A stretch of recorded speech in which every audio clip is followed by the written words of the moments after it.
ತಂದೆ 3 ಬಾರಿ ಹಾಗೂ ಸ್ವತಃ ತನ್ವೀರ್ ಸೇತ್ 3 ಬಾರಿ ಸೇರಿ 6 ಬಾರಿಯಿಂದಲೂ ನರಸಿಂಹರಾಜ ಕ್ಷೇತ್ರದ ಜನಸೇವೆಯಲ್ಲಿ ತೊಡಗಿಸಿಕೊಂಡಿರುವ ಶಾಸಕ ತನ್ವೀರ್ ಸೇತ್ ಅವರ ಕುರಿತು ಮಾತನಾಡುವ ಯೋಗ್ಯತೆ ಪುನೀತ್ ಕೆರೆಹಳ್ಳಿಗೆ ಇಲ್ಲ ಎಂದು ಸಮಾಜ ಸೇವಕ ಎನ್.ಕೆ. ಫರೀದ್ ತಿಳಿಸಿದರು. ಮೈಸೂರಿನಲ್ಲಿ ಪುನೀತ್ ಹೇಳಿಕೆ ಕುರಿತು ಪ್ರತಿಕ್ರಿಯಿಸಿದ ಅವರು, ಮೈಸೂರಿನಲ್ಲಿ ಅತಿಹೆಚ್ಚು ಹಿಂದೂಗಳ ಮತಗಳಿಂದಲೇ ಶಾಸಕ ತನ್ವೀರ್ ಸೇತ್ ಅವರು ಗೆಲುವು ಸಾಧಿಸುತ್ತಿದ್ದಾರೆ. ಆದರೆ ಯಾವ ಕಾರಣಕ್ಕೆ ನೀವು ಮೈಸೂರಿಗೆ ಬಂದು ಶಾಸಕರ ಮೇಲೆ ಈ ರೀತಿ ಹೇಳಿಕೆ ನೀಡಿದ್ದೀರಿ ಎಂಬುದನ್ನು ನೀವೇ ಸ್ಪಷ್ಟಪಡಿಸಬೇಕು. ಅಲ್ಲದೆ ನಿಮ್ಮೊಟ್ಟಿಗೆ ಪೊಲೀಸರು ಮಾತನಾಡಿದ್ದಾರೆಂದು ನೀವು ಹೇಳಿಕೊಂಡಿದ್ದೀರಿ. ಆ ಪೊಲೀಸ್ ಯಾರೆಂಬುದನ್ನು ಸ್ಪಷ್ಟಪಡಿಸಬೇಕು. ಅಲ್ಲದೆ ಅಂತಹ ಸಮಸ್ಯೆ ಏನೆಂಬುದನ್ನು ಹೇಳಬೇಕು ಎಂದು ಆಗ್ರಹಿಸಿದರು. ನರಸಿಂಹರಾಜ ಕ್ಷೇತ್ರದಲ್ಲಿ ಧರ್ಮಾತೀತ ರಾಜಕಾರಣಕ್ಕೆ ಶಾಸಕರು ಹೆಸರುವಾಗಿ ಆಗಿದ್ದಾರೆ.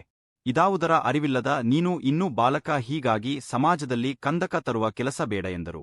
ಕ್ಷೇತ್ರದಲ್ಲಿ ಶಾಸಕ ತನ್ವೀರ್ ಸೇತ್ ಅವರು ಹಿಂದೂ ಧರ್ಮಕ್ಕೆ ನೀಡಿರುವ ಗೌರವದ ಬಗ್ಗೆ ಅರಿತು ಮಾತನಾಡುವ ಕೆಲಸವನ್ನು ಮೊದಲು ಮಾಡಬೇಕಿದೆ. ಅದನ್ನು ಅರಿಯದೇ ಇಂತಹ ಮಾತುಗಳನ್ನು ಆಡುವ ಕೆಲಸವನ್ನು ಕೇವಲ ಪ್ರಚಾರದ ಗೀಳಿಗೆ ಮಾಡುವುದು ಸರಿಯಲ್ಲ.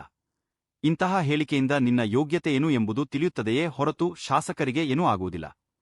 ಮುಂದಿನ ದಿನಗಳಲ್ಲಿಯೂ ಇಂತಹ ಹೇಳಿಕೆ ಮುಂದುವರೆಸಿದರೆ ಅದಕ್ಕೆ ತಕ್ಕ ಉತ್ತರ ನೀಡುವ ಕೆಲಸವನ್ನು ನಾವೇ ಮಾಡುತ್ತೇವೆ ಎಂದು ಹೇಳಿದರು. ಕಾಂಗ್ರೆಸ್ ಮುಖಂಡರಾದ ಅಬ್ದುಲ್ ಗಫೂರ್, ಮುಹಮ್ಮದ್ ಅಮೀನ್, ಸಮಾಜ ಸೇವಕ ಸುಹೇಲ್ ಪಾಷಾ ಜತೆಗಿದ್ದರು.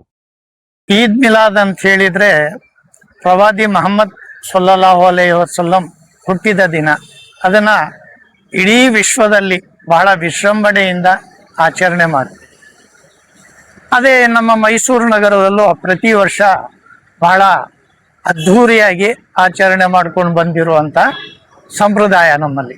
ಹಾಗಾಗಿ ಇವತ್ತು ಬಹಳ ವಿಶೇಷವಾಗಿ ಎಲ್ಲರೂ ಒಳ್ಳೆ ಭೋಜನವನ್ನು ಮಾಡಿ ಒಳ್ಳೆ ಸೆಂಟನ್ನು ಹಾಕ್ಕೊಂಡು ಪ್ರವಾದಿಯ ಗುಣಗಾನವನ್ನು ಮಾಡ್ತಾ, ನಮಾಜನ್ನು ಮಾಡ್ತಾ, ಪ್ರಾರ್ಥನೆಯನ್ನ ಮಾಡ್ತಾ ಇವತ್ತಿನ ದಿನವನ್ನ ನಾವು ಆಚರಣೆ ಮಾಡ್ತೀವಿ. ಇದು ಪ್ರವಾದಿಯವರು 1441 ವರ್ಷಗಳ ಹಿಂದೆ ಅವ್ರೇನು ಜನ್ಮ ಆಯಿತು, ಅವ್ರೇನು ಹುಟ್ಟಿದ್ರು ಈ ಪ್ರಪಂಚದಲ್ಲಿ, ಅವಾಗ ಇಲ್ಲಿ ಬಹಳಷ್ಟು ಕೆಡುಕು ನಡೀತಾ ಇತ್ತು. ಅದನ್ನೆಲ್ಲ ಹೋಗ್ಲಾಡಿಸ್ಬೇಕು. ಸತಿ ಸಹ ಗಮನ ಪದ್ಧತಿ ಸಹ ಇತ್ತು. ಅದನ್ನೆಲ್ಲ ಹೋಗ್ಲಾಡಿಸಿ ಹೆಣ್ಣು ಮಕ್ಕಳಿಗೆ ಬಹಳ ಗೌರವಯುತವಾಗಿ ನಡೆಸ್ಕೋಬೇಕು, ಅವರಿಗೆ ಒಳ್ಳೆಯ ಸ್ಥಾನಮಾನವನ್ನು ಕೊಡಬೇಕು ಅನ್ನೋ ನಿಟ್ಟಿನಲ್ಲಿ ಕೆಲಸ ಮಾಡಿ ಇವತ್ತು ನಮ್ಮ ಭಾರತ ದೇಶದಲ್ಲಿ ಅಲ್ಲದೆ ಇಡೀ ವಿಶ್ವದಲ್ಲಿ ಹೆಣ್ಣಿಗೆ ಬಹಳ ಗೌರವವಾದ ಸ್ಥಾನವನ್ನು ಕೊಟ್ಟಿರುವಂಥದ್ದು ಪ್ರವಾದಿಗಳ ಬಂದ ನಂತರ.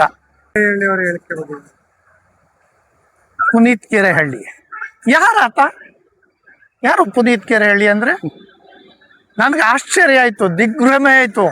ಅವನು ಹೇಳ್ತಾ ಇದ್ದ, ಯಾರೋ ಇನ್ಸ್ಪೆಕ್ಟರ್ ಬಂದ್ಬಿಟ್ಟು ನನಗೆ ಹೇಳಿದ್ರು ತನ್ವೀರ್ ಸೇಠು ನಮ್ಗೆ ಅಡ್ಡ ಬರ್ತಾನೆ ಹಾಗೆ ಹೀಗೆ ಅಂತ ಹೇಳಿ. ಏನಾದರೂ ಪುನೀತ್ ಕೆರೆಹಳ್ಳಿ ಅನ್ನೋನು IAS IPS ಅಂತ ಗೊತ್ತಾಗ್ತಾ ಇಲ್ಲ ನನಗೆ. ಒಬ್ಬ ಇನ್ಸ್ಪೆಕ್ಟರ್ ಬಂದು ಇವನ ಹತ್ರ ಅಲ್ಲಲ್ಲಿ ತೋಡ್ಕೋತಾ ಇದ್ದಾರೆ ಅಂದ್ರೆ ಅರ್ಥ ಆಗ್ಲಿಲ್ಲ ನನಗೆ. ಆತ ಇನ್ನೂ ಅಂತ ಕೇಳಿದಾನೆ, ತನ್ವೀರ್ ಸೇಠ್ ಯಾರು ಅಂತ ಕೇಳಿದಾನೆ. ನಾನು ಹೇಳೋದು, ಚಕ್ರೆ ತನ್ವೀರ್ ಸೇಠ್ ಅಪ್ಪ 6 ಸಲ ಗೆದ್ದಿದ್ದಾರೆ. ಅಲ್ಲಿ ತನ್ವೀರ್ ಸೇಠ್ 6 ಸಲ ಗೆದ್ದಿದ್ದಾರೆ. ಆ ಮೊಹಲ್ಲಾದ ಆ ನಿವಾಸಿಗಳಿಗೆ ಕೇಳು, ಹಿಂದೂಗಳ ಭಾವನೆಗೆ ಧಕ್ಕೆ ಅಂತ ಹೇಳಿದ್ಯಾ? ಹಿಂದೂಗಳೇ ಗೆಲ್ಸಿರೋದು ಅವ್ರನ್ನ.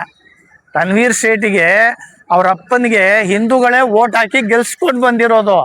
ಭಾವನೆಗಳಿಗೆ ಧಕ್ಕೆ ಆಗಿದ್ರೆ ಹಿಂದೂ ಮತದಾರರು ಮತ ಹಾಕ್ತಾ ಇದ್ರ, ಅವ್ರು ಗೆಲ್ತಾ ಇದ್ರ? 12 ಸಲ ಅಂದ್ರೆ 6 ಸಲ ಅವ್ರ ತಂದೆ, 6 ಸಲ ಅವರು. ಅವ್ರನ್ನ ಹೋಗಿ ನೀನು ಕಿಣಕ್ಬೇಡ. ಯಾಕೆ ಕಿಣಕ್ತೀಯ? ನಿನಗೆ ಬೇರೆ ಕೆಲಸನೇ ಇಲ್ವಾ? ಈ ಚೇಳಿನ ಕೆಲಸ ಮಾಡ್ತೀಯ ನೀನು. ಎಲ್ಲೋದ್ರೂ ಕುಟ್ಕೋ ಕೆಲಸ ಮಾಡ್ತೀಯ. ಮೈಸೂರಿಗೆ ಬಂದಿದ್ಯಾ, ಗೌರವಯುತವಾಗಿ ನಡ್ಕೋಬೇಕು, ಹೋಗ್ಬೇಕು. ಆಮೇಲೆ ಇನ್ನೊಂದು ಕೇಳಿದಾನಂತವನು, ಏನೋ ಹಬ್ಬ ಮಾಡ್ಕೊಳ್ಳಿ ಅಂತ ನಾವೇನು ಅರ್ಜಿ ಹಾಕಿದ್ವ ಪುನೀತ್ ಕೆರೆಹಳ್ಳಿಗೆ? ಯಾರು ಇವನು ಯಾವನು? ಏನೋ ಮಾಡ್ಕೊಳ್ಳಿ ಅಂತ ನಮ್ಮ ಮೇಲೆ ಅವನೇನು ಬಿಡೋದು ಬೇಕಾಗಿಲ್ಲ. ಸರ್ಕಾರ ಇದೆ, ಮುಖ್ಯಮಂತ್ರಿಗಳಿದ್ದಾರೆ, ಉಸ್ತುವಾರಿ ಸಚಿವರಿದ್ದಾರೆ, ಅವರೆಲ್ಲ ನೋಡ್ಕೊಳ್ತಾರೆ. ಏನು ನಮಗೆ ಬೇಕಾಗಿಲ್ಲ. ಇವನೇನೋ ನಾನೇನೋ ಅಂತ ಹೇಳಿ ಬಂದು ಎಲ್ಲ ಕಡೆನೂ. ಒಟ್ಟಿನಲ್ಲಿ ಏನು ಗೊತ್ತಾ, ಇವನ ಹವ್ಯಾಸ ನನಗೆ ಗೊತ್ತಾಯ್ತು. ಯಾವಾಗಲೂ ಚಾಲ್ತಿಲಿರಬೇಕು. ಚಾಲ್ತಿಲಿರ್ಬೇಕಾದ್ರೆ ಏನು ಮಾಡಬೇಕು? ಯಾರಿಗಾದ್ರೂ ಕುಟುಕಬೇಕು. ಈಗ ನಾನು ಇನ್ನೊಂದು ವಿಷಯ ಗೊತ್ತಾಯ್ತು, ಈತ ರಾಜಕೀಯ ಪ್ರವೇಶ ಮಾಡ್ತಾ ಇದ್ದಾನಂತೆ. ಅದಕ್ಕೆ ರಾಜಕೀಯ ಪ್ರವೇಶ ಮಾಡಬೇಕಾದ್ರೆ ಏನು ಮಾಡಬೇಕು? ಯಾರಿಗಾದ್ರೂ ಬೆಣ್ತಾ ಇದ್ರೆ ನಾನು ಪ್ರಚಲಿತದಲ್ಲಿ ಇರ್ತೀನಿ ಅಂತ ಹೇಳ್ಕೊಂಡು ಮಾಡ್ತಾ ಇದ್ದಾನೆ ಹೊರತು ಇನ್ನೆಂಥದ್ದು ಇಲ್ಲ.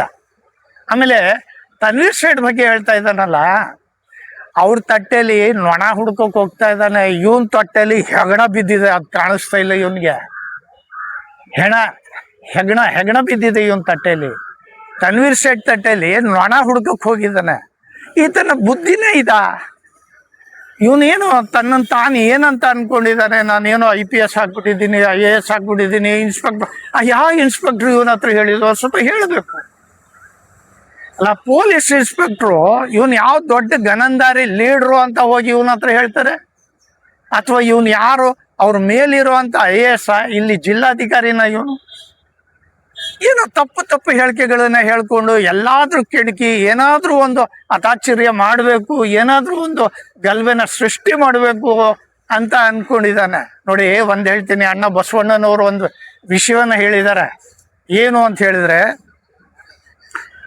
ನೀರ ಕಂಡಲ್ಲಿ ಮುಳುಗುವರಯ್ಯ, ಮರವ ಕಂಡಲ್ಲಿ ಸುತ್ತುವರಯ್ಯ, ಬತ್ತುವ ನೀರ ಒಣಗುವ ಮರವ ಮೆಚ್ಚುವರು, ನಿನಗೇನು ಬಲ್ಲರಯ್ಯ ಕೂಡಲ ಸಂಗಮ ದೇವ ಅಂತ ಹೇಳಿ. ಈತನಿಗೆ ಏನು ಗೊತ್ತು? ಸಹಬಾಳ್ವೆ, ಸಹೃದಯಗಳು ಎಲ್ಲರೂ ಒಂದಾಗಿ ಒಟ್ಟಾಗಿ ಅಲ್ಲಿ ಬದುಕ್ತಾ ಇರೋದ್ರಿಂದಾನೆ 12 ಬಾರಿ ಗೆಲ್ಸಿದ್ದಾರೆ. 12 ಬಾರಿ. ಈತನ ವಯಸ್ಸೇನು? ಇವನಿಗೆ ಏನು ವಯಸ್ಸಾಗಿದೆ ಅಂತ ಹೇಳಿ? ನಮ್ಮ ಮುಂದಿನ ಹುಡುಗ ಬೆಳಿಬೇಕಾದವನು ಬೆಳಿ, ಸಾಮರಸ್ಯ, ಪ್ರೀತಿ, ವಿಶ್ವಾಸನ ಮನದಟ್ಟು ಮಾಡ್ಕೊಂಡು ಬೆಳಿ. ಇನ್ನೊಂದು ಹೇಳ್ತಾರೆ ಅಣ್ಣ ಬಸವಣ್ಣನವರು, ಬಾಳಿನಲ್ಲಿ ಜ್ಯೋತಿ ಬೆಳಗುತ್ತಿರುವುದೇ ನೀನು, ತಿಳಿಸಲು ಸುಗವೇ ನಿನಗೆ ಬಂದಿಹನು ನಾನು, ಕಾತುರದಿ ಸತ್ಯ ಬರೆಯಲು ಓಡಿ ಬಂದಿಹ ನೀನು, ಅರಿತೆಯಾದರೂ ಕೂಡ ಸುಮ್ಮನಿರಬಹುದೇ ಇನ್ನು. ಈ ಮಾನವ ಜನ್ಮ ಬಹಳ ಪವಿತ್ರವಾದಂಥ ಜನ್ಮದಲ್ಲಿ ಹುಟ್ಟಿದ್ಯಾ. ನೀನು ಹಿಂದೂ ಆಗು, ಮುಸ್ಲಿಂ ಆಗು, ಕ್ರೈಸ್ತನಾಗು, ಮೊದಲು ಮಾನವನಾಗು. ಮಾನವೀಯತೆಯನ್ನು ಇಟ್ಕೊಂಡು ಮಾನವೀಯತೆಯ ಮೌಲ್ಯಗಳನ್ನು ತಿಳ್ಕೊಂಡು ಬದುಕೋದನ್ನ ಕಲಿ. ಬೇಡ ಈ ದನ ಕಡಿಯೋದ್ರ ಬಗ್ಗೆ ನೀನು ಯಾವಾಗಲೂ ಹೇಳ್ತೀಯ, ಗೋರಕ್ಷಣೆ ಮಾಡ್ತೀವಿ, ನಮ್ಮ ಭಾವನೆಗಳಿಗೆ ಧಕ್ಕೆ ಆಗುತ್ತೆ. ಬೇಡ, ನಾನು ಹೇಳ್ತಾ ಇದ್ದೀನಿ, ದನ ಕಡಿಯೋದು ಬೇಡ. ಇಡೀ ಭಾರತ ದೇಶದಲ್ಲಿ ಈ ಒಕ್ಕೂಟ ವ್ಯವಸ್ಥೆಯಲ್ಲಿ ಎಲ್ಲೂ ಕಡಿಯೋದು ಬೇಡ. ರಾಷ್ಟ್ರೀಯ ಪಶು ಅಂತ ಘೋಷಣೆ ಮಾಡಿ. ನಾನು ಸುಮಾರು ಜಾಗದಲ್ಲಿ ಈ ವಿಷಯವನ್ನ ಎತ್ತಿದ್ದೀನಿ. ಇಡೀ ಭಾರತದ ಮುಸಲ್ಮಾನರು ರಾಷ್ಟ್ರೀಯ ಪಶು ಘೋಷಣೆ ಮಾಡಿ ಅಂತ ಕೇಳ್ತಾ ಇದ್ದೀವಿ. ರಾಷ್ಟ್ರೀಯ ಪಶು ಘೋಷಣೆ ಮಾಡ್ಬಿಟ್ರೆ ಇಂಥವ್ರದ್ದೆಲ್ಲ ಬೇಳೆ ಬೇಯಲ್ವಲ್ಲ? ಅದಕ್ಕೆ ಯಾಕೆ ಮಾಡಬೇಕು? ಅದೇನು ಮಾಡೋದು ಬೇಡ. ಯಾಕಪ್ಪ? ನಿಮ್ಮ ಬೇಳೆ ಬೇಯಿಸ್ಕೊಳ್ಳೋದಕ್ಕೋಸ್ಕರವಾಗಿ ಬೇಡ ಅಂತ ಹೇಳ್ತೀರಾ? ರಾಷ್ಟ್ರೀಯ ಪಶು ಘೋಷಣೆ ಮಾಡ್ರಿ, ನಾವು ನಿಮ್ಮೊಂದಿದ್ದೀವಿ. ಬನ್ನಿ, ಸರ್ಕಾರದ ಗಮನಕ್ಕೆ ತರೋಣ, ಸರ್ಕಾರದ ಗಮನನ ಸೆಳೆಯೋಣ, ರಾಷ್ಟ್ರೀಯ ಪಶು ಘೋಷಣೆ ಮಾಡೋಣ. ಬೇಡ, ಎಲ್ಲೂ ಕಡಿಯೋದು ಬೇಡ. ಈ ಭಾರತ ದೇಶದ ಒಕ್ಕೂಟ ವ್ಯವಸ್ಥೆಯಲ್ಲಿ ಯಾವತ್ತುವೆ ಯಾರುವೆ ಎಲ್ಲುವೆ ದನ ಕಡಿಯೋದನ್ನ ಬೇಡ, ನಿಷೇಧ ಆಗಲಿ. ನಾವು ಅದ್ರ ಪರ ಇದ್ದೀವಿ. ನಾವೇನು ಯಾರ ಭಾವನೆಗಳಿಗೂ ಧಕ್ಕೆ ತರಬೇಕು ಅನ್ನೋ ಉದ್ದೇಶ ನಾವು ಇಟ್ಕೊಂಡಿಲ್ಲ. ಅಪ್ಪ, ಒಂದು ಮಾತು ಹೇಳು, ನೀನು ಭಾರತೀಯ, ನಾನು ಭಾರತೀಯನೇ. ನನ್ನ ಧರ್ಮ ಯಾವುದೋ, ನಿನ್ನ ಧರ್ಮ ಯಾವುದೋ, ಆದರೆ ನಾವಿಬ್ರು ಈ ಭಾರತ ದೇಶದ ಪ್ರಜೆಗಳು. ನಾವು ಒಟ್ಟಾಗಿ ಇಲ್ಲಾಗುವಂಥ ಅನ್ಯಾಯಗಳ ಬಗ್ಗೆ ಮತ್ತು ನಮ್ಮ ದೇಶದ ಏಳಿಗೆ ಬಗ್ಗೆ ಯಾವತ್ತಾದ್ರೂ ಒಂದಿನ ಮಾತಾಡಿದ್ಯನಪ್ಪ ನೀನು? ಮಾತೆತ್ತಿದ್ರು ಬೆಂಕಿ ಉಗುಳ್ತಾ ಇರ್ತೀಯ. ಇದಕ್ಕಿಂತ ಮೊದಲು ನೀನು ಅಬ್ದುಲ್ ರಜಾಕಿಗೆ ನಾಯಿ ಮಾಂಸ ಮಾಡ್ತಾ ಇದ್ದಾನೆ ಅಂತ ಹೇಳ್ದೆ, ಮಂಗಳಾರತಿ ಹಾಕಿಸ್ಕೊಂಡು ಬಂದೆ. ಈಗ ತನ್ವೀರ್ ಸೇಠ್ ಬಗ್ಗೆ ಹೇಳ್ತಾ ಇದೀಯಾ. ತನ್ವೀರ್ ಸೇಠ್ ಬಗ್ಗೆ ಹೇಳೋದಕ್ಕೆ ನಿನ್ಗೆ ಅರ್ಹತೆ ಏನು? ನಿನ್ಗೇನು ಅರ್ಹತೆ ಇದೆ? 6 ಸಲ ಗೆದ್ದಿದ್ದಾನೆ ಆ ವ್ಯಕ್ತಿ. ಹಿಂದೂಗಳೇ ಕೈ ಹಿಡ್ತಿರೋದು. ಮುಸಲ್ಮಾನರು ಬೇಜಾರು ಮಾಡಿಕೊಂಡ್ರು, ಹಿಂದೂಗಳು ಬೇಜಾರು ಮಾಡ್ಕೊಂಡಿಲ್ಲ. ಯಾಕಂದ್ರೆ ಸಾಮರಸ್ಯವಾಗಿ ಸಹಬಾಳ್ವೆಯನ್ನು ಬದುಕಬೇಕು ಅಂತ ಅನ್ಕೊಂಡಿರೋ ವ್ಯಕ್ತಿ. ಎಷ್ಟು ಮಸೀದಿ ದರ್ಗಾಗಳಿಗೆ ಆತ ಗೌರವ ಕೊಡ್ತಾನೋ ಅಷ್ಟೇ ಗೌರವ ಹಿಂದೂ ಧಾರ್ಮಿಕ ದತ್ತಿ ಇಲಾಖೆಗಳಿಗೆಲ್ಲಿ ಏನೇನಿದೆ ಅದಕ್ಕೆಲ್ಲ ಕೊಡ್ತಾನೆ. ಆತನು ಮಿನಿಸ್ಟರ್ ಆಗಿದ್ದ, ಅವ್ರ ಅಪ್ಪನೂ ಮಿನಿಸ್ಟರ್ ಆಗಿದ್ರು. ಆತ ಯಾವಾಗ್ಲೂ ಎಲ್ಲ ದೇವಸ್ಥಾನಗಳಿಗೂ ಹೋಗುವಂಥ ವ್ಯಕ್ತಿ, ಎಲ್ಲರನ್ನು ಪ್ರೀತಿಸುವಂಥ ವ್ಯಕ್ತಿ. ಆ ಭಾಗದ ಜನರಿಗೆ ಕೇಳಪ್ಪ ನೀನು, ಇಲ್ಲದೆ ಗೆಲ್ಸ್ಬಿಡ್ತಾರ? 6 ಸಲ ಸೋಲಿಲ್ಲದ ಸರ್ವಾರ. ಅವ್ರ ಅಪ್ಪನೂ ಗೆದ್ರು, 6 ಸಲ ಗೆದ್ದಿದ್ದಾರೆ. ಅವ್ರ ತಲಾಂತರದಿಂದ ಬಂದಿದೆ. ಅದನ್ನು ನೀನು ಇವತ್ತಿನ ಹುಡುಗ ಯಾರವನು ತನ್ವೀರ್ ಸೇಠ್ ಅಂತೆ, ನೀನು ಯಾರು? ನೀನೇನು IPS IAS ಸಬ್ ಇನ್ಸ್ಪೆಕ್ಟ್ರ್ ಬಂದು ಇನ್ಸ್ಪೆಕ್ಟ್ರ್ ಬಂದು ನಿನ್ನ ಹತ್ರ ಹೇಳಿದ್ರ ಸಾರ್ ನಮಗೆ ತನ್ವೀರ್ ಸೇಠ್ ತೊಂದರೆ ಕೊಡ್ತಾ ಇದ್ದಾನೆ ಅಂತ? ಅವೆಲ್ಲ ಇಲ್ಲ ಬಿಡು, ಅವೆಲ್ಲ ಇಲ್ಲಿ ಬೇಳೆ ಬೇಯಲ್ಲ. ಯಾಕಂದರೆ ಇವತ್ತು ಜನ ಎಚ್ಚೆತ್ಕೊಂಡಿದ್ದಾರೆ, ಜನಕ್ಕೆ ಗೊತ್ತಿದೆ, ಜಾಗೃತರಾಗಿದ್ದಾರೆ. ನೀವು ತಂದಿಕ್ಕು ಅಂತ ಬುದ್ಧಿ ನಿಮ್ಮಲ್ಲಿದೆ ಅನ್ನೋದು ಎಲ್ರಿಗೂ ಗೊತ್ತಾಗೋಗಿದೆ. ಯಾರೂ ಒಪ್ಪಲ್ಲ ನಿಮ್ಮ ಮಾತನ್ನ. ಅದು ಇಲ್ಲದೆ ನನ್ನ ಮೈಸೂರಿನ ನಾಗರಿಕರು ಯಾವತ್ತೂ ಇದನ್ನು ಬೆಂಬಲಿಸೋದು ಇಲ್ಲ, ನಿನ್ನನ್ನು ಸಾಥು ಕೊಡೋದಿಲ್ಲ. ಅರ್ಥ ಆಯ್ತಾ? ಹಾಗೆ ಈಗ ಏನು ವಿನಾಯಕ ಚತುರ್ಥಿ ಬರ್ತಾ ಇದೆ, ಅದ್ರ ಬಗ್ಗೆ ಒಂದೆರಡು ಮಾತನ್ನು ಹೇಳ್ಬಿಡ್ತೀನಿ. ಶುಕ್ಲಾಂಬರಧರಂ ವಿಷ್ಣುಂ ಶಶಿವರ್ಣಂ ಚತುರ್ಭುಜಂ ಪ್ರಸನ್ನವದನಂ ಜಾಯೇ ಸರ್ವ ವಿಘ್ನೋಪಶಾಂತಿಯೇ.